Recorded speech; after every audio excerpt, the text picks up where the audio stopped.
tema dessa aula de hoje são as posições no basquete. Além das posições, nós vamos tratar também de esquema tático, entender quais são e como se dão os esquemas táticos nessa modalidade.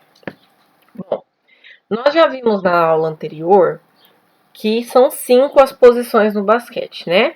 São 3 posições normais e 2 que se complementam. Tem o ala, o pivô e o armador, e tem o ala armador e o ala pivô. Tá bom? Então, assim como nos outros esportes coletivos, o basquete divide seus atletas em algumas posições, desculpe-me meu erro de português aí, que necessitam de algumas características diferenciadas. Nessa aula nós vamos ver quais são as principais características de cada jogador em cada posição. Bom, então as posições quais são? O ala, ala armador, ala pivô, pivô e armador.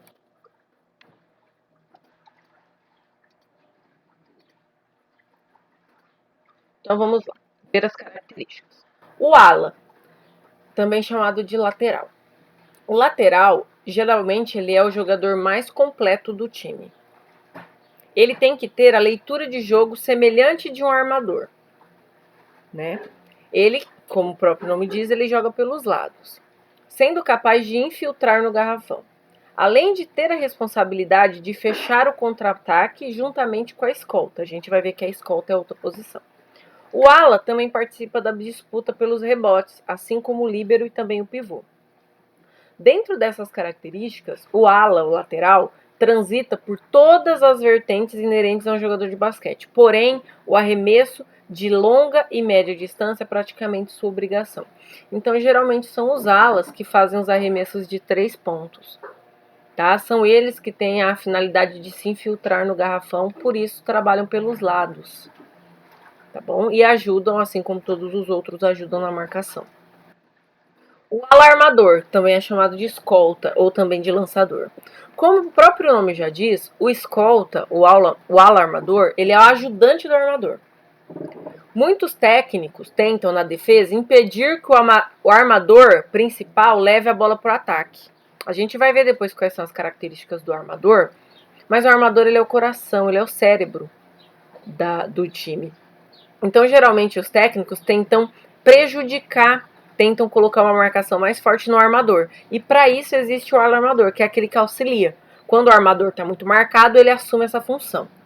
Tá bom? Em uma situação normal, onde o armador faz a transição ataque-defesa, o alarmador ele é responsável por infiltrar, ou seja, usa sua velocidade para se infiltrar na defesa. Outra função importantíssima do alarmador é disparar para o contra-ataque, tentando chegar à frente de todos. Então, ele tem que ser muito veloz, né? Ele tem que ser o jogador mais veloz do time. Porque se o armador estiver sendo muito marcado, ele assume a função do armador. E se o armador não estiver marcado de uma maneira correta, ele é o responsável por dar voz ao contra-ataque. Né? Por isso que ele tem que ser mais rápido. O ala pivô, também chamado de líbero. Essa nomenclatura foi adotada recentemente. Antes usava muito ala pivô, hoje usa mais líbero. Tá bom? O potencial de arremesso, força física e domínio de fundamentos. O atleta que exerce essa função, ele tem que ter muito domínio de todas as técnicas, de todas as habilidades inerentes do basquete. Tá bom? O líbero tem que ter um bom arremesso. Ele tem que ter bem arraigada a função de corta-luz, tá? Que é se conseguir se desmarcar com facilidade. E enfrentar a desvantagem física se o adversário for maior ou mais forte que ele. Tá bom? Ele busca também a infiltração, ele é que desequilibra a defesa, ele se desmarca com uma facilidade muito grande e também é responsável por arremessos de média e longa distância. Se o líbero leva vantagem, se ele consegue se desmarcar, ele assume a função do pivô, né? Ele busca o contato para chamar a falta, que a gente fala, né? E fica ali perto da cesta para tentar conseguir também um rebote.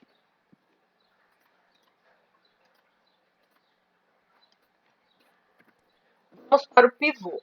A função do pivô, que também é chamada de central. O pivô é o jogador que atua mais próximo à cesta, tanto na defesa quanto no ataque. A gente tem que ter bem claro na nossa cabeça que um jogador de basquete, diferente de outros jogadores de outros esportes coletivos com mais atletas, eles executam função de ataque e de defesa concomitantemente. Tá? Então não é igual ao futebol, por exemplo, onde o zagueiro, a função dele é defender e só. Né? Ele tem que fazer as duas funções, ataque e defesa. Ele tem as obrigações dos dois lados. A principal função do pivô é lutar por uma posição para receber o ataque ou impedir a defesa. Então ele se movimenta muito.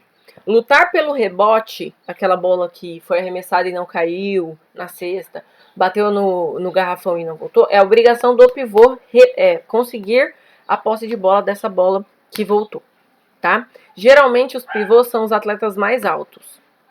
Por isso que eles ficam bem próximo ao garrafão para tentar a infiltração e o ponto. Uma vez que recebe a bola, o pivô é fundamental.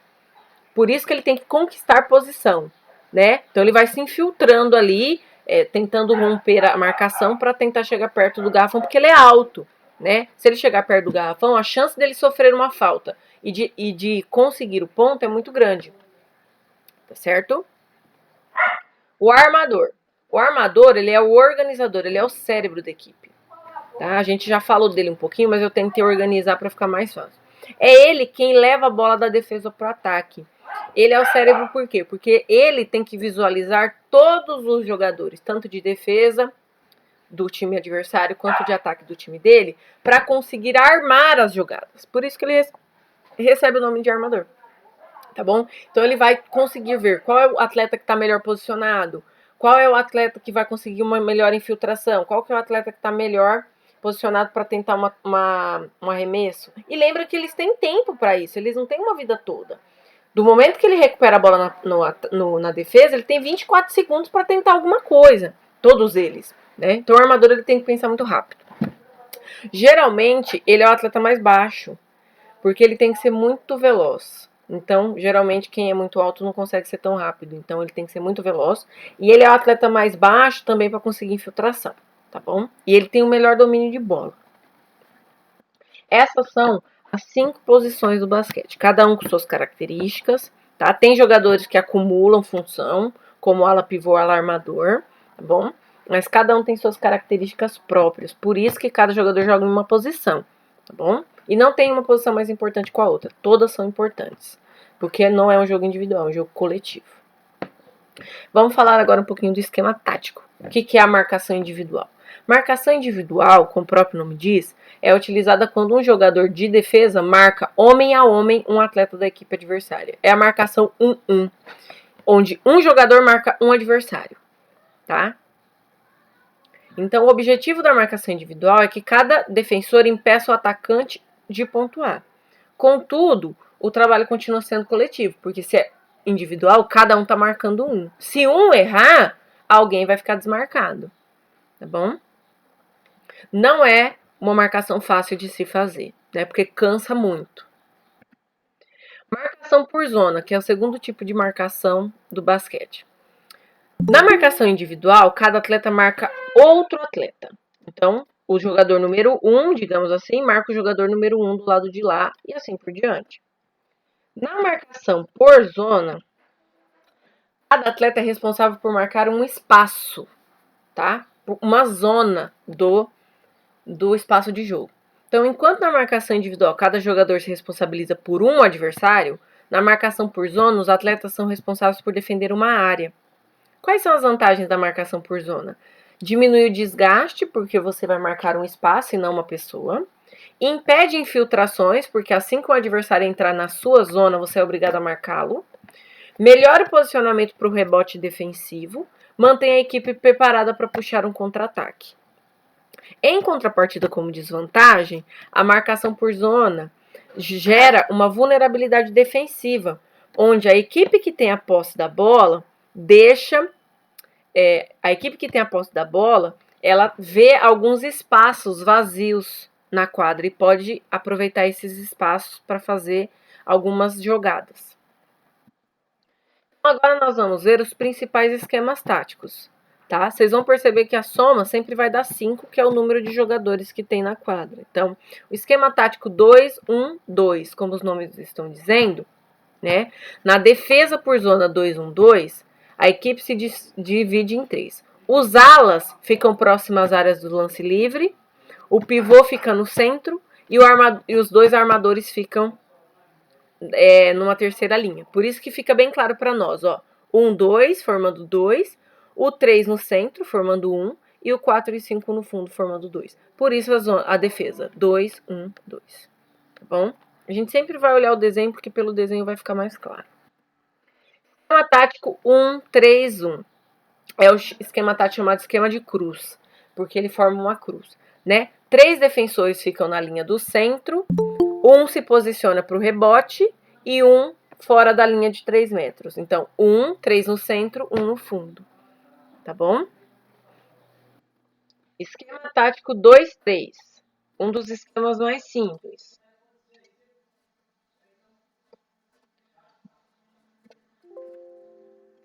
2-3. Ó, 2-3. Pelo desenho fica bem claro para nós, né? 3 jogadores ficam mais próximos da cesta e 2 mais afastados. Tá bom? E o 3-2 só inverte, né? 3 jogadores ficam longe da cesta e 2 mais próximos.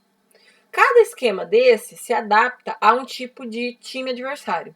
E é o técnico que tem que ter a visão de jogo para poder mudar seus esquemas ou conhecer a outra equipe e mudar o esquema. Assim como no futebol, no voleibol e tudo mais.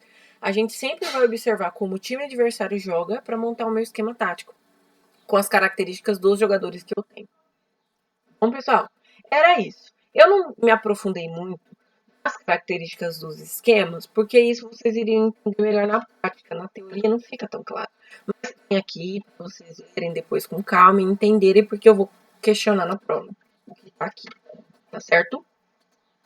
Tô voltando aqui para ver se vocês têm alguma dúvida, pessoal. Nossa aula foi bem tranquila, bem curta. Eu tentei deixar o mais tranquilo possível, porque realmente na teoria é meio complicado, mas na prática a gente vai entender isso muito melhor, se a gente tiver oportunidade disso. Quem não tem dúvida, só manda um ok para eu saber que eu posso parar a apresentação, mas não saiam ainda não, tá?